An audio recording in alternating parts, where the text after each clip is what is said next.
Assalamualaikum warahmatullahi wabarakatuh. Kami dari kelas 12 IPA 2, kelompok 1, mata pelajaran Sejarah Indonesia. Kami akan menjelaskan dan memaparkan materi kami dengan tema landasan ideal dan konstitusional politik luar negeri Indonesia bebas aktif dan dinamika politik luar negeri bebas aktif. Namun, sebelum menjelaskan, saya ingin memperkenalkan nama anggota kelompok dari kelompok 1. Yang pertama, saya Ayuni Dinda Pratiwi. Yang kedua, Alea Asidiki. Yang ketiga, Muhammad Fauzan. Yang keempat, Farel Aditya. Yang kelima, Gigi Pangestu. Dan yang terakhir, Galih Rahman. Nah, langsung saja kita mulai dari pembahasan pertama, yaitu mengenai politik luar negeri bebas aktif. Sebenarnya, apa sih politik luar negeri bebas aktif tersebut? Jadi, politik luar negeri itu adalah kebijakan, sikap, dan langkah pemerintah Republik Indonesia yang diambil dalam melakukan hubungan dengan negara lain dalam rangka menghadapi masalah internasional guna mencapai tujuan nasional. Sedangkan bebas aktif sendiri adalah politik luar negeri yang bebas menentukan sikap dan kebijaksanaan terhadap permasalahan internasional dan tidak mengikatkan diri pada satu blok atau satu kekuatan tertentu. Nah, mungkin teman-teman pada masih bingung nih, apa itu bebas aktif sendiri? Jadi, bebas itu bermaksud bebas memilih atau menentukan negara yang menjadi sahabat Indonesia tanpa terikat pada satu ideologi atau blok tertentu. Sedangkan aktif adalah ikut ambil bagian dalam mengembangkan persahabatan dan kerjasama internasional. Negara Kesatuan Republik Indonesia atau NKRI telah menetapkan bahwa politik luar negeri yang dijalankan sejak pasca kemerdekaan sampai sekarang menganut prinsip bebas aktif. Nah, pastinya dalam satu kebijakan yang dimunculkan, pastinya ada tujuan yang harus dicapai di dalam kebijakan tersebut.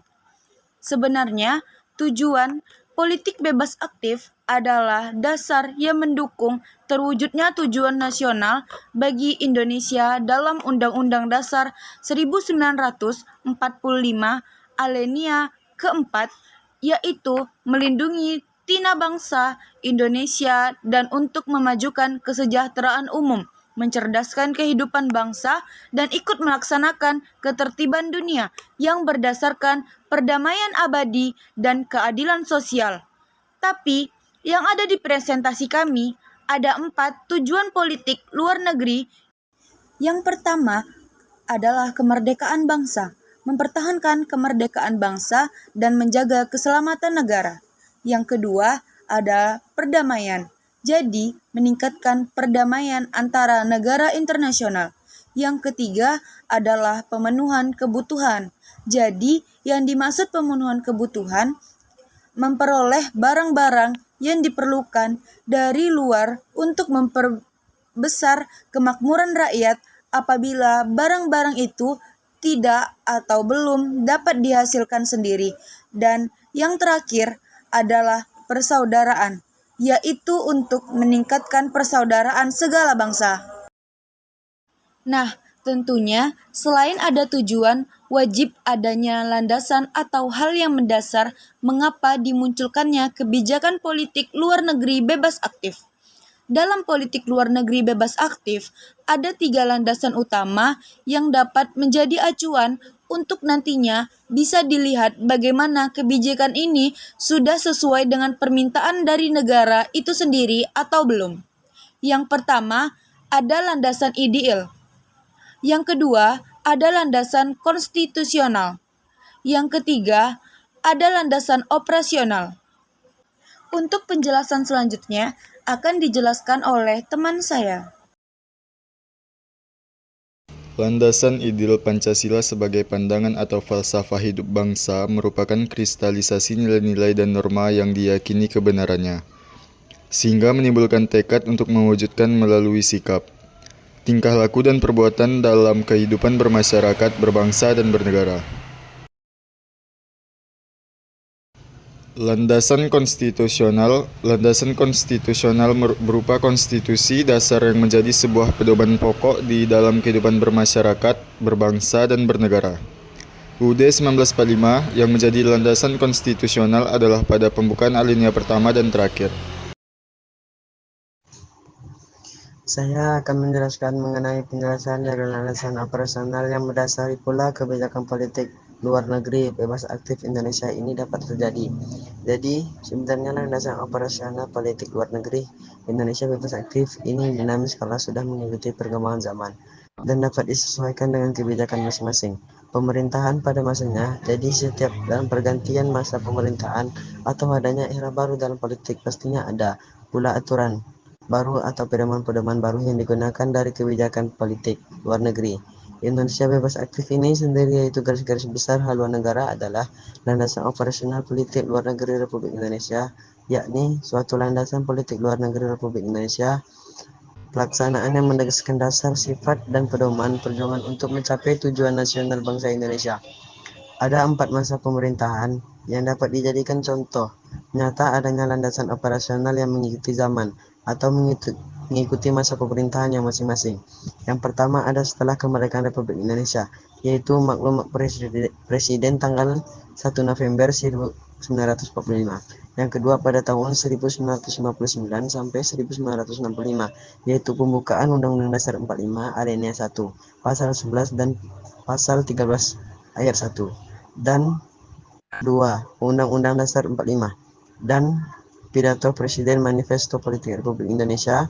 Yang ketiga yaitu era Orde Baru, yaitu jadi di sini mengikuti pedoman dari TAP MPRS nomor 12 garis miring MPRS garis miring 1966 yang dikeluarkan pada tanggal 5 Juli tahun 1966, dan yang terakhir yaitu pada aturan lain dari masa pemerintah, yaitu TAP MPR tanggal 22 Maret 1975, yaitu TAP MPR nomor 4 MPR 1978.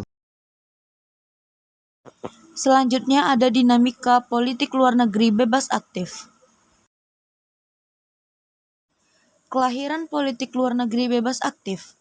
Setelah proklamasi kemerdekaan Indonesia belum memiliki rumusan yang jelas mengenai bentuk politik luar negerinya, tetapi pada masa tersebut politik luar negeri Indonesia sudah memiliki landasan operasional yang jelas pada 3 sasaran utama, yaitu yang pertama, memperoleh pengakuan internasional terhadap kemerdekaan RI, yang kedua, mempertahankan kemerdekaan RI dari segala usaha Belanda untuk kembali bercokol di Indonesia, dan yang terakhir, yang ketiga, yaitu mengusahakan serangkaian diplomasi untuk menyelesaikan sengketa Indonesia Belanda melalui negosiasi dari akomodasi kepentingan.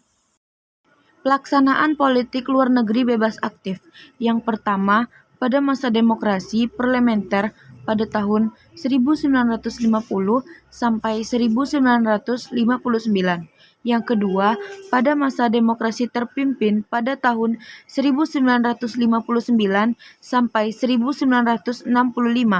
Yang ketiga, pada masa Orde Baru pada tahun 1966 sampai 1998. Dan yang terakhir, masa reformasi pada tahun 1998 sampai sekarang ini. Masa demokrasi parlementer di Indonesia berlangsung pada tahun 1950 sampai 1959. Pada masa demokrasi parlementer, pemerintah Indonesia ini memperkuat eksistensi NKRI di kantor internasional melalui kebijakan-kebijakan politik luar negeri.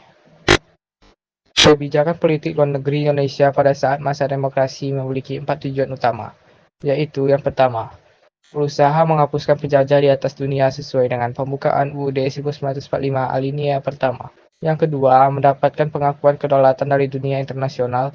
Yang ketiga, meruntuhkan sistem kolonial menyeluruh. Keempat, menciptakan perdamaian dunia. Selanjutnya adalah masa demokrasi terpimpin. Demokrasi terpimpin di Indonesia berlangsung dari tahun 1959 sampai dengan 1965. Pelaksanaan politik luar negeri Indonesia yang diterapkan pada masa demokrasi terpimpin adalah politik bebas aktif. Kebijakan politik luar negeri Indonesia ini didasarkan pada Manipulus Dek yang merupakan akronim dan manifesto politik Undang-Undang Dasar 1945. Sifat politik luar negeri bebas aktif Indonesia yang revolusioner dan ofensif dapat kita lihat melalui kebijakan pemerintah Indonesia dalam konflik internasional, yaitu sebagai berikut. Yang pertama, pengembalian Irian Barat melakukan perang terbuka dengan Belanda. Yang kedua, pembentukan New Emerging Force. Dan yang ketiga, konfrontasi Indonesia dan Malaysia. Selanjutnya masa demokrasi Orde Baru. Landasan dari kebijakan politik luar negeri Orde Baru yaitu secara legalitas ditetapkan dalam TAP nomor 12 /MPRS /1966. Berdasarkan TAP MPRS tersebut bahwa politik luar negeri Republik Indonesia yang secara keseluruhan mengabdikan diri kepada kepentingan nasional. Maka dari itu politik luar negeri Republik Indonesia yang bebas dan aktif tidak akan diperbolehkan memihak kepada salah satu blok ideologi yang ada. Masa di mana Indonesia memasuki masa yang dinamakan masa demokrasi Pancasila. Selanjutnya, masa reformasi. Pada masa awal reformasi yang dimulai pemerintahan Presiden B.J. Habibie, pemerintah berusaha memperbaiki citra Indonesia di kancah internasional yang tempat terburuk sebagai dampak krisis ekonomi di akhir era Orde Baru dan kerusuhan akibat lepasnya Timor dari NKRI. Presiden Habibie berhasil menarik simpati dari IMF dan Bank Dunia untuk mencairkan program bantuan untuk mengatasi krisis ekonomi. Lalu, pada masa pemerintahan Abdurrahman Wahid, beliau banyak melakukan kunjungan kenegaraan ke luar negeri dan mengangkat isu-isu domestik dalam setiap pertemuannya dengan setiap kepala negara yang dikunjunginya. Termasuk dalam hal ini, selain isu Timor Timur adalah soal integritas teritorial Indonesia seperti kasus Aceh, Papua, dan isu perbaikan ekonomi. Pada awal pemerintahan Megawati Soekarno Putri, situasi ekonomi Indonesia mulai membaik ditandai dengan nilai tukar rupiah yang stabil. Presiden Megawati lebih memperhatikan dan mempertimbangkan peran DPR dalam penentuan kebijakan luar negeri dan diplomasi. Presiden Megawati juga lebih memprioritaskan kunjungannya mendatangi wilayah-wilayah konflik di tanah air seperti Aceh, Maluku, Irian Jaya, Kalimantan, dan lain sebagainya. Irian Jaya, Kalimantan, lalu ke pemerintah Susilo Bambang Yudhoyono. Selama era kepemimpinan SBY berhasil mengubah citra Indonesia dan menarik banyak investasi asing dengan menjalin berbagai kerjasama dengan banyak negara pada pemerintahannya. Perubahan-perubahan global pun dijadikan sebagai peluang.